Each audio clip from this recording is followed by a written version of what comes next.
నమస్తే, welcome to prime time. నేను రాజేశ్వరి. ముందుగా హెడ్లైన్స్ చూద్దాం. స్థానిక ఎన్నికల సమరం మరింత ఆలస్యం కానుందా? కులాల లెక్కలు తేలలేదా? రిజర్వేషన్ల అడ్డంకులు ఇంకా తొలగలేదా అంటే అవును అనే సమాధానమే వినిపిస్తోంది. ఎన్నికల నిర్వహణపై చిక్కుముడులు వీడలేదు. తెలంగాణలో స్థానిక ఎన్నికల సంగ్రామానికి బ్రేక్ పడింది. తెలంగాణలో మరోసారి కులగణన సర్వే నిర్వహించాలని ప్రభుత్వం నిర్ణయించింది. ఈ నెల 16 నుంచి 28 వరకు రీసర్వే చేయనున్నట్టు భట్టి విక్రమార్క తెలిపారు. 3.1% మంది సర్వేలో పాల్గొనలేదని, సర్వేలో పాల్గొనని వాళ్ల కోసం రీసర్వే చేస్తున్నట్టు వెల్లడించారు. గతంలో సర్వేలో పాల్గొనని వాళ్లు మళ్లీ సర్వే చేయాలని కోరుతున్నారని అన్నారు. కొంతమంది ఉద్దేశపూర్వకంగానే వివరాలు చెప్పలేదన్న భట్టి ఇప్పటికైనా సర్వేలో కేసీఆర్, కేటీఆర్ పాల్గొనాలన్నారు.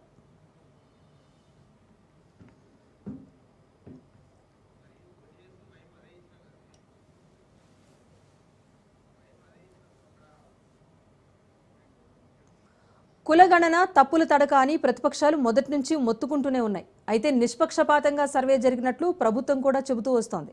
దీనిపై అసెంబ్లీలోనూ సీఎం రేవంత్ ప్రకటన చేశారు. అయితే కొంతమంది సర్వేలో పాల్గొనలేదని, ఇప్పుడు మళ్లీ రీసర్వే చేయాలని ప్రభుత్వం చెబుతోంది. దీంతో తెలంగాణలో స్థానిక ఎన్నికలు మరింత ఆలస్యం అయ్యేటట్టుగా కనిపిస్తోంది.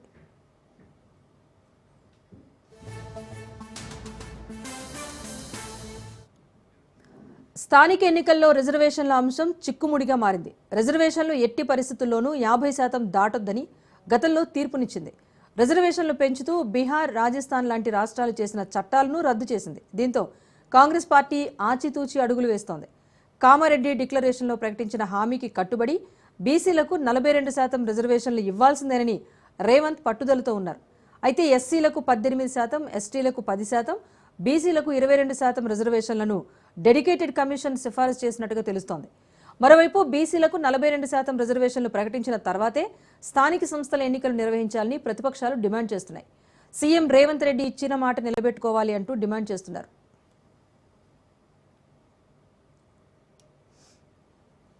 ఈ దేశ చరిత్రలో ఇంతవరకు ఎక్కడా జరగనట్టుగా మొట్టమొదటిసారి తెలంగాణ రాష్ట్రంలో చేసి ఈ లెక్కల్ని శాసనసభలో ప్రవేశపెట్టడం జరిగింది. రాష్ట్రంలో percentage of house holds not surveyed 3.1% అని చాలా స్పష్టంగా లెక్కలతో సహా చెప్పారు. కొద్దిమంది ఉద్దేశపూర్వకంగా లెక్కలు ఇవ్వటానికి ముందుకు రాలేదు. 3.1% మిగిలిపోయారు. కేసీఆర్ గారు లాంటి వాళ్ళు, కేటీఆర్ గారు లాంటి వాళ్ళు, పల్లా రాజేశ్వర రెడ్డి గారు లాంటి వాళ్ళు కొద్దిమంది ఉద్దేశపూర్వకంగానే ఈ సర్వేకి సహకరించకుండా ఆ మిగిలిపోయినటువంటి 3.1% వారి కోసం రాష్ట్ర ప్రభుత్వం మరొకసారి ఎన్యూమరేషన్ చేపించుకోవడానికి ఈ లెఫ్ట్ ఓవర్ ఫ్యామిలీస్ కి ఫిబ్రవరి 16వ తారీఖు నుంచి 28వ తారీఖు వరకు ఒక అవకాశం ఇవ్వాలని చెప్పి నిర్ణయం చేసింది.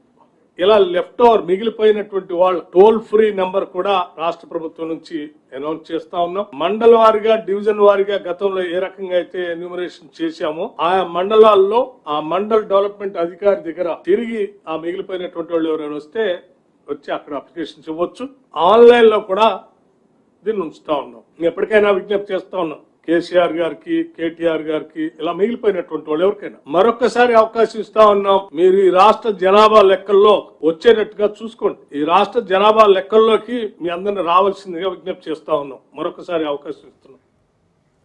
రాష్ట్రంలోని మున్సిపాలిటీలు, పంచాయతీల పదవీ కాలం కంప్లీట్ అయి ఏడాది పూర్తయింది. ఇంకెంతకాలం ఎన్నికలు పెట్టరు అని ప్రజలు ప్రశ్నిస్తున్నారు. స్థానిక సంస్థలకు కేంద్రం నిధులు రావటం లేదు, రాష్ట్రము పట్టించుకోవటం లేదు. పాలన లేక స్థానిక సంస్థలు కునారిల్లిపోతున్నాయి. రాష్ట్రంలో టర్మ్ ముగిసిన మున్సిపాలిటీలు, కార్పొరేషన్లలో ప్రస్తుతం స్పెషల్ ఆఫీసర్ల పాలన నడుస్తోంది. 120 మున్సిపాలిటీలు, 9 కార్పొరేషన్లలో అధికారుల పాలన నడుస్తోంది. ఇక పంచాయతీలను పట్టించుకున్న నాదుడే కరవయ్యాడు. మొత్తానికి రీసర్వేతో స్థానిక ఎన్నికలైతే మరింత ఆలస్యం కాబోతున్నాయి.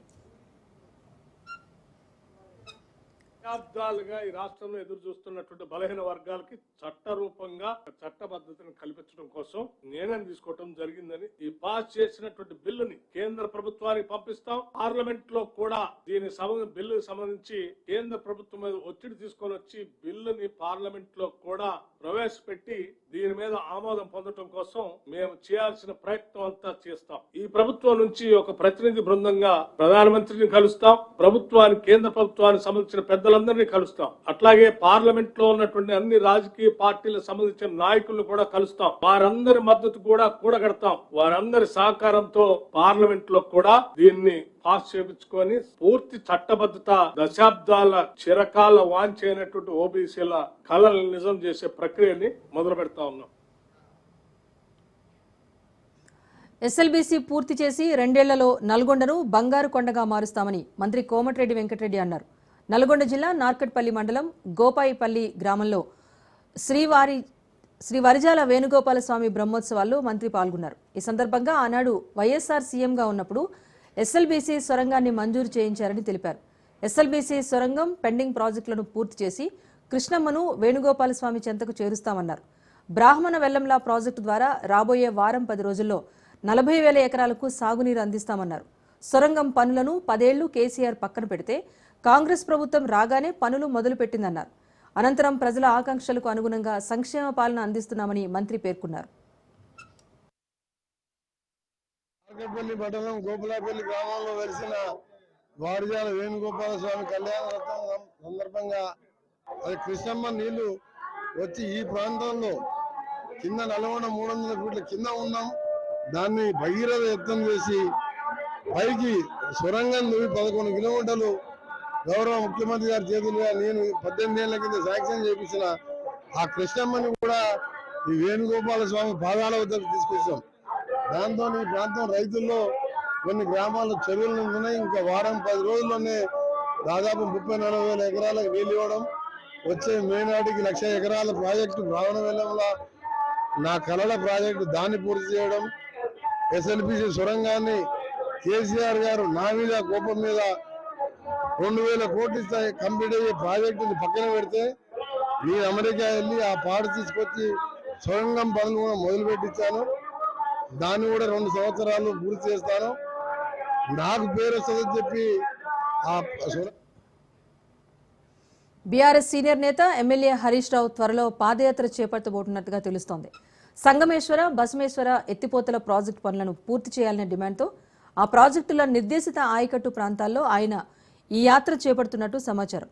ప్రతిరోజు సుమారు 18 నుంచి 20 కిలోమీటర్ల మేర యాత్ర కొనసాగనుంది.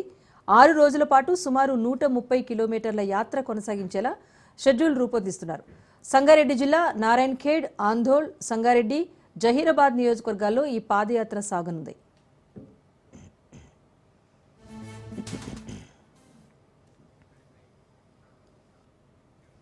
కాంగ్రెస్ ఏడాది పాలనపై ఎమ్మెల్సీ కవిత ఫైర్ అయ్యారు. రేవంత్ రెడ్డి ఏడాది పాలనలో క్రైమ్ రేట్ 20% పెరిగిందని మండిపడ్డారు.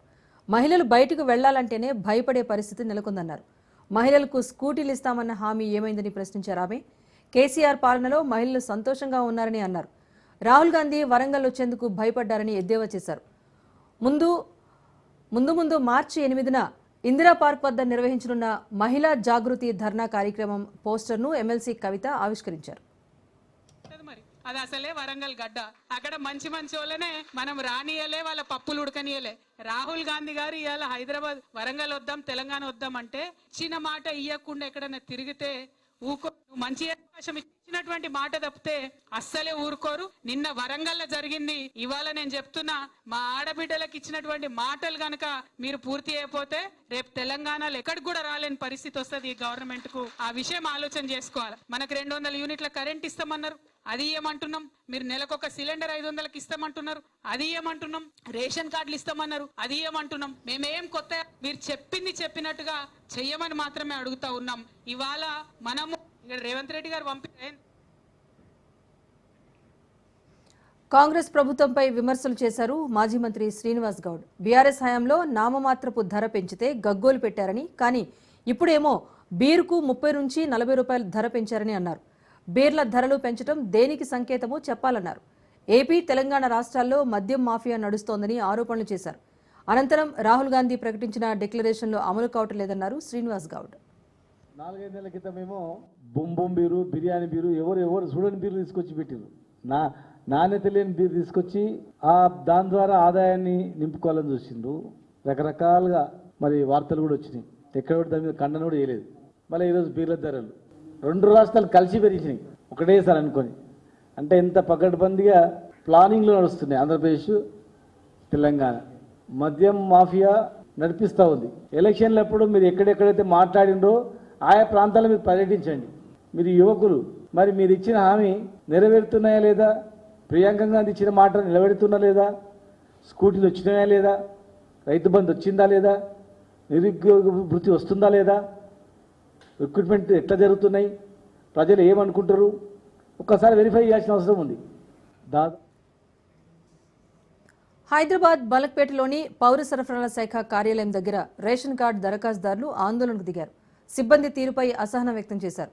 కొత్త రేషన్ కార్డుల కోసం పౌర సరఫరాల శాఖ కార్యాలయానికి ప్రజలు బారులు తీరారు. మీ సేవా కేంద్రాల్లో దరఖాస్తు చేసుకున్న వారు సివిల్ సప్లై ఆఫీస్కు పత్రాల నమోదుకు రావడంతో కార్యాలయం కిక్కిరిసిపోయింది. ఉదయం నుంచే జనం క్యూ కట్టారు. ఒక్కసారిగా వచ్చిన దరఖాస్తుదారులతో సిబ్బంది వారికి సమాధానం చెప్పలేక చేతులెత్తేశారు. దరఖాస్తులు తీసుకొని నమోదు చేయకుండానే మూలన పడేస్తున్నారని సిబ్బందిపై దరఖాస్తుదారులు అసహనం వ్యక్తం చేస్తున్నారు.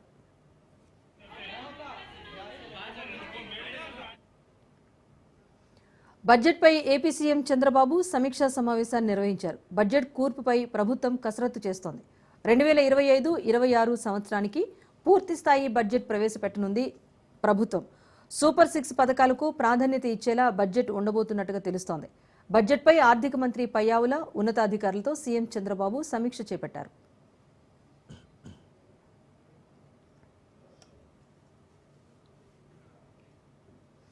ప్రజలకు ఇచ్చిన మాటను గాలికి వదిలేసిన చంద్రబాబు ప్రభుత్వానికి రాబోయే రోజుల్లో దారుణమైన పరిస్థితులు తప్పవన్నారు జగన్. 2014 నుంచి 19 మధ్య జగన్ 1.0 ప్రభుత్వం నడిచిందని, ఆ సమయంలో చరిత్రలో ఎప్పుడూ చూడని విధంగా పాలన సాగిందన్నారు. లంచాలకు తావు లేకుండా 2.71 లక్షల కోట్లు డీబీటీ చేశామన్నారు జగన్. కోవిడ్ వల్ల ఆదాయం తగ్గినా హామీలు అమలు చేశామన్నారు. 19 నుంచి 2024 మన ప్రభుత్వం ఉన్నప్పుడు, అంటే వైఎస్ఆర్సిపి జగన్ 1 పరిపాలన ఉన్నప్పుడు మనమంతా కూడా ఆ 5 ఏళ్ళు చరిత్రలో ఎప్పుడు చూడని విధంగా, ఇంతకుముందు ఎప్పుడైనా ఇది సాధ్యమేనా అని అనుకునే పరిస్థితి నుంచి కాదు, లేదు, ఇది సాధ్యం అవుతుంది అని చెప్పి చరిత్ర మార్చిన పాలన చూపించగలిగిన పాలన ఎక్కడైనా జరిగింది అని అంటే అది వైఎస్ఆర్ కాంగ్రెస్ పార్టీ పాలనలోనే మాత్రమే జరిగిందని చెప్తాను. సూపర్ 6 గాలికి ఎగిరిపోయింది, సూపర్ 7 గాలికి ఎగిరిపోయింది. ఎన్నికలప్పుడు చెప్పిన మేనిఫెస్టో చెత్తబుట్టలోకి వెళ్ళిపోయింది. ప్రజలకిచ్చిన మాటలు మోసాలుగా తేలిపోయాయి. మరోవైపున వ్యవస్థలన్నీ కూడా, ఇప్పుడు నేను చెప్పిన వ్యవస్థలన్నీ కూడా, విద్య, వైద్యం, వ్యవసాయం, గవర్నెన్స్, అన్ని వ్యవస్థలు కూడా తిరోగమనంలో కనిపిస్తూ ఉన్నాయి. ప్రతి వ్యవస్థ తిరోగమనం, ప్రజలకు అంతవరకు అందుతూ ఉన్న ప్రతి పథకం రద్దు, వీళ్ళు చేస్తామన్న ప్రతి పథకము మోసం, అబద్ధం. చంద్రబాబు నాయుడు గారిని, ఆయన కూటమిని, ఆయన నాయకులను, ఆయన కార్యకర్తలను ఏ ఒక్కరూ కూడా ఇళ్లకు వెళ్ళి, గ్రామాలకు వెళ్ళి, ఇళ్లకు వెళ్ళి ఎవరిని కూడా వీళ్ళు కనీసం పలకరించే పరిస్థితి కూడా లేదు. మరి ఈరోజు ఏంది, బాబు షూరిటీ, మోసం గ్యారంటీ అని చెప్పి రుజువైంది అని ఈరోజు కాలర్ పట్టుకునే పరిస్థితిలోకి ప్రజలు ఇప్పుడే ప్రశ్నించడం మొదలుపెట్టారు. లిక్కర్ స్కామ్, మద్యం స్కామ్, ఇసుక స్కామ్, నియోజకవర్గంలో యథేచ్ఛగా మన కళ్ళ మొదటనే పేకాట క్లబ్బులు జరుగుతూ ఉన్నాయి. ఒకే ఒక కారణం, వీళ్ళంతా అధికారంలో ఉండడానికి, అది దోచుకోవడం, దోచుకున్నది పంచుకొని తినుకోవడం. ఇది తప్ప ఇంకేమైనా కనిపిస్తూ ఉందా? ప్రశ్నించే స్వరం ఎవరైనా ప్రశ్నిస్తే ప్రశ్నిస్తారేమో అని, ప్రశ్నించకూడదు అని ఏకంగా చిన్నపిల్లలను కూడా చూడుకోకుండా వాళ్ళందరినీ సోషల్ మీడియా కింద 111 సెక్షన్ పెట్టి, అంటే ఆర్గనైజ్డ్ క్రైమ్ అంట. కానీ ఒకటి చంద్రబాబు నాయుడు మర్చిపోతూ ఉన్నాడు. ఎప్పుడైనా కూడా మంచి పేరు తెచ్చుకొని ప్రజల్లో పాలన సాగిస్తే ప్రజలు మళ్ళీ ఎన్నుకుంటారు. ఇదే చంద్రబాబు నాయుడు గారికి వైఎస్ఆర్ కాంగ్రెస్ పార్టీకి చెందిన ప్రతి కార్యకర్త తరపున చెప్తా ఉన్నా, నెక్స్ట్ వచ్చేది వైఎస్ఆర్సిపి 2, జగన్ 2 పాలన వస్తుంది. ఎవడెవడైతే ఈ మాదిరిగా చేశాడో ఎవడిని వదిలిపెట్టమని చెప్పి ఈ సందర్భంగా కూడా ఖచ్చితంగా చెప్తాను. కోవిడ్కి సంబంధించిన పరిస్థితుల మధ్యనే మనమంతా కూడా బ్రతికాం. అందుకే పాలనలో ప్రతి అడుగు, ప్రతి నిమిషం, ప్రతి విషయం ఆ కోవిడ్ సమస్యలను ప్రజలకు ఎలా తోడుగా ఉండాలి అనే విధంగానే ప్రతి అడుగు పడుతూ వచ్చింది. కాబట్టి కార్యకర్తలకు బహుశా చేయగలిగినంత నేను చేయలేకపోయాను అని చెప్పి సందర్భంగా ఖచ్చితంగా ఒప్పుకోవాల్సింది. కానీ ఈసారి మాత్రం జగన్ 2లో ప్రతి కార్యకర్తకు అండగా తోడుగా ఖచ్చితంగా ఉంటాను అని కూడా. శ్రీ సత్యసాయి జిల్లా పెనుగొండ మండలంలో మంత్రి సవిత పర్యటించారు. రాయలసీమను రతనాల సీమగా మారుస్తామని, కరువు ప్రాంతాన్ని సస్యశ్యామలం చేయటమే కూటమి ప్రభుత్వ లక్ష్యమని అన్నారు. గత ప్రభుత్వంలో రాష్ట్రాన్ని నిర్వీర్యం చేసి ఇరిగేషన్ శాఖను నాశనం చేశారన్నారు. గత వైసీపీ పాలనలో అభివృద్ధికి నోచుకోలేదని, మళ్లీ ఇప్పుడు రాష్ట్రానికి పూర్వ వైభవం వచ్చిందన్నారు.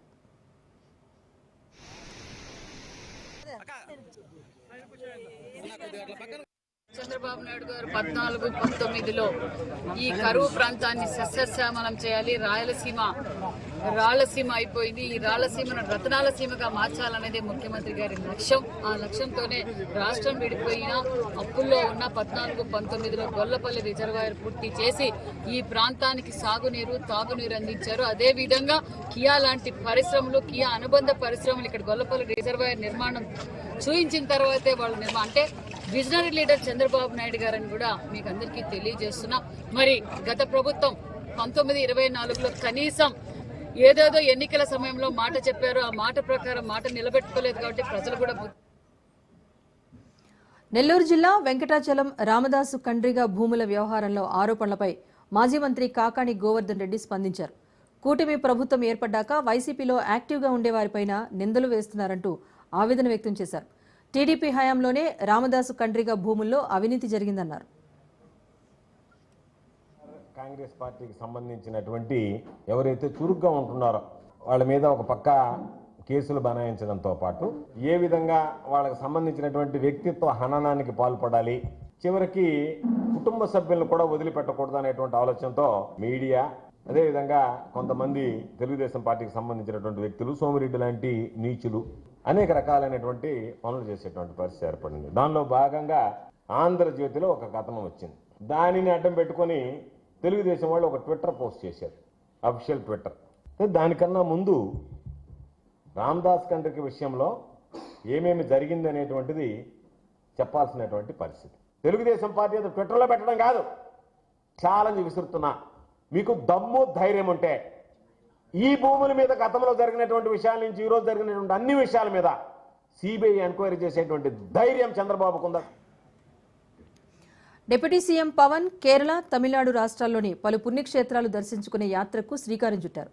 కేరళలోని కొచ్చి సమీపంలో ఉన్న అగస్త్య మహర్షి ఆలయంలో ప్రత్యేక పూజలు చేశారు పవన్. ఈ క్షేత్ర సందర్శనలో పవన్ కుమారుడు అక్కీరా, టీటీడీ సభ్యులు ఆనంద్ సాయి పాల్గొన్నారు. తెలంగాణ సచివాలయంలో పెచ్చులు ఊడిపడ్డాయి. సీఎం ఛాంబర్ అంతస్తులో స్వల్పంగా పెచ్చులు ఊడాయి. Ramagundam market committee chairman car పైన ఈ పెచ్చులు పడ్డాయి. అయితే కారులో ఎవరూ లేకపోవడంతో పెను ప్రమాదమే తప్పింది.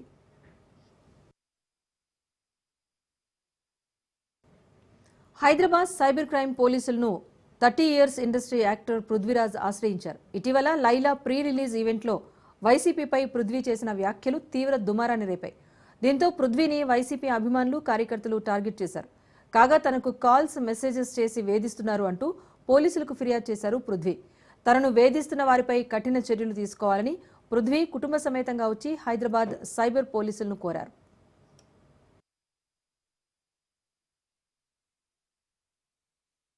9వ తారీఖున లైలా ఈవెంట్ లో క్యారెక్టర్ చేశారు సినిమాలో. కమెడియన్స్ కాబట్టి మనం సరదాగా మాట్లాడుతున్నాం. ఏ పార్టీని ఉద్దేశించింది కాదు. దీన్ని వైఎస్ఆర్సీపీ సోషల్ మీడియా సినిమా పక్కన పెడదాం. బూతులు ఇంట్లో వాళ్ళ మీద, చనిపోయిన తల్లి మీద అసహ్యకరమైన సభ్య సమాజం తలదించుకునే విధంగా మాటలు మాట్లాడి ఆ హెల్త్ డిస్టర్బ్ అయ్యి మీ పార్టీ నాయకుడు తల్లిని తిట్టండి, పిల్లాన్ని తిట్టండి, చెల్లిని తిట్టండి, ఇవి నేర్పారా మీకు? పులివెందల వైఎస్ఆర్సీపీ యూత్ అంటే ఒక అతను, ఇంకొక అతను అనిల్ పేరు ట్విట్టర్ లో, ఫేస్బుక్ లో, వాట్సాప్ లో నెంబర్ పోస్ట్ చేశాడు. చాలా క్రైమ్ అండి. దాని మీద సైబరాబాద్ నేను కంప్లైంట్ చేశాను. పరువు నష్టం దావా కూడా వేస్తున్నాను.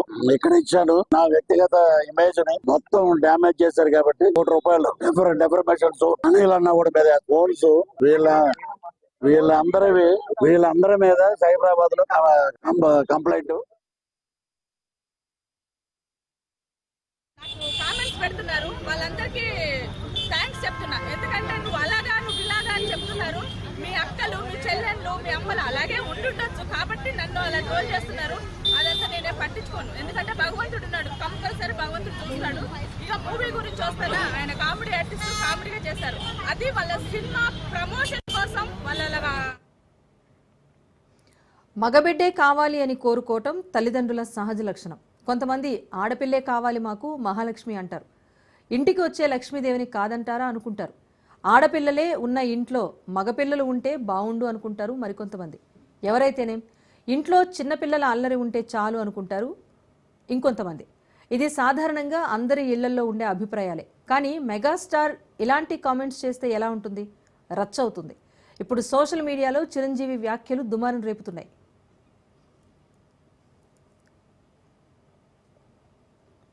అది మేము ఇంకా ఫేస్ స్పష్టంగా చూడలేదు, కానీ విత్ ఆల్ ది మనవరాళ్ళు ఇంట్లో ఉన్నప్పుడల్లా నాకు మా గ్రాండ్ డాటర్స్ ఉన్నట్టు ఉండదు. ఒక లేడీస్ హాస్టల్ వార్డెన్ లాగా ఉంటుంది నాకు. లేడీస్ హాస్టల్ వార్డెన్ లాగా చుట్టూ ఆడపిల్లలే, ఒక్క మగ చరణ్ ఈసారికి సరే ఇంకొక అబ్బాయిని కనరా, మన లెగసీ కంటిన్యూ అవ్వాలరా అని కోరిక. తనకి అసలు ఈ ముద్దు ఈ అమ్మాయి అంటేనే మళ్ళీ ఇంకో అమ్మాయిని కంటడేమో నా భయం. Lovely kids. ఇక చిరంజీవి తాత గురించి మాట్లాడాలని యాంకర్ సుమ కోరారు. నీకు ఎవరి బుద్ధులు వచ్చినా పర్వాలేదు, కానీ మీ తాత బుద్ధులు మాత్రం రాకూడదని వారి అమ్మ తరచూ చెప్పేదన్నారు మెగాస్టార్. ఎందుకంటే చిరంజీవి వాళ్ళ తాత మహా రసికుడని, తనకు 2 అమ్మమ్మలని చెప్పుకొచ్చారు. ఇన్స్పెక్టర్గా రిటైర్ అయ్యారు ఆయన. అండ్ ఆయన నీకు ఎవరు పోలికలైనా ఎవరి బుద్ధి అని రావచ్చు, కానీ ఆయన బుద్ధులు మాత్రం రాకూడదురా అనేవాళ్ళు. ఎందుకంటే ఆయన రసికుడు. 2 ఇంట్లో ఉండేవాళ్ళు, నాకు 2 అమ్మమ్మలు. వీళ్ళిద్దరి మీద అలిగితే 3వ వ్యక్తి పాపం ఎవరో ఒక అన్ని కోల్పోయినట్టు ఒక వ్యక్తి అనమాట జాలి కొలేది ఆవిడకి అతి దగ్గర అయ్యారు ఆయన. అలా 3 మనకు తెలిసి 4-5 ఉన్నాయేమో మనకు తెలియదు. అందుకని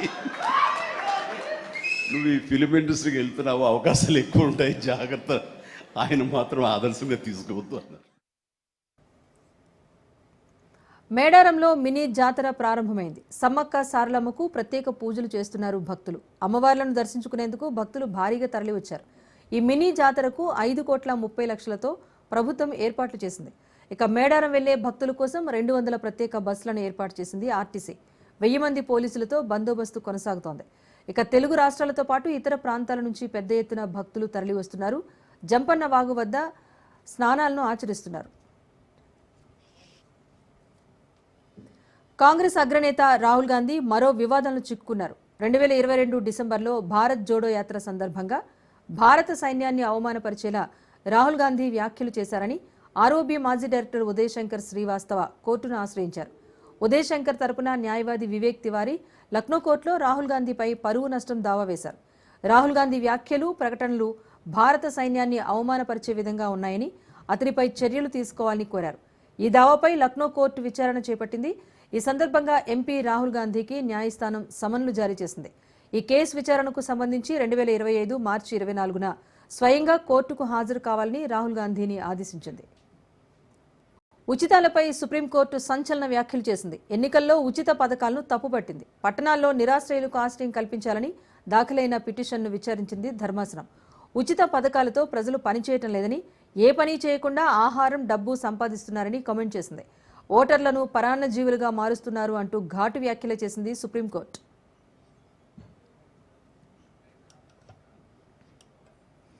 అయోధ్య రామాలయ ప్రధాన పూజారి ఆచార్య సత్యేంద్ర దాస్ కన్నుమూశారు. లక్నోలో ఆచార్య సత్యేంద్ర దాస్ తుది శ్వాస విడిచారు. బ్రెయిన్ స్ట్రోక్ రావడంతో ఇటీవల ఆసుపత్రిలో చేరిన ఆయన చికిత్స పొందుతూ తుది శ్వాస విడిచారు.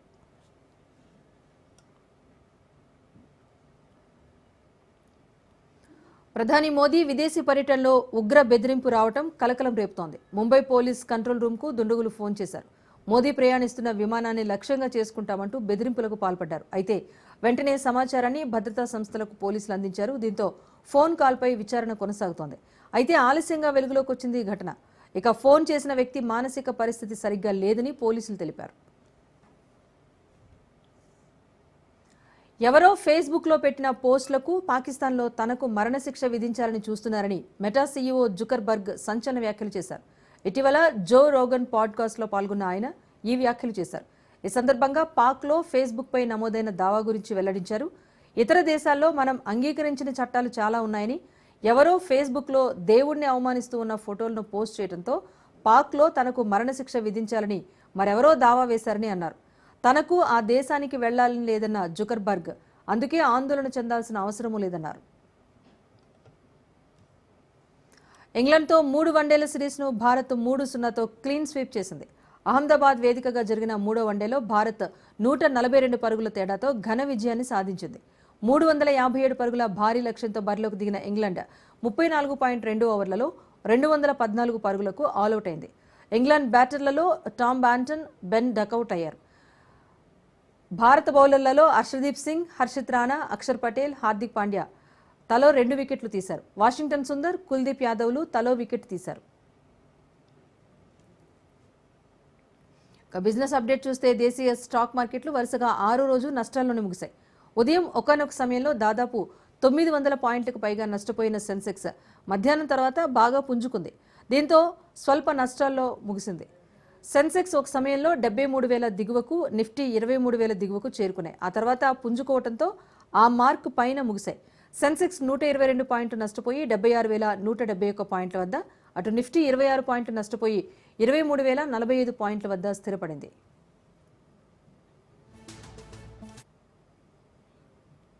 ఇది prime time update. Keep watching.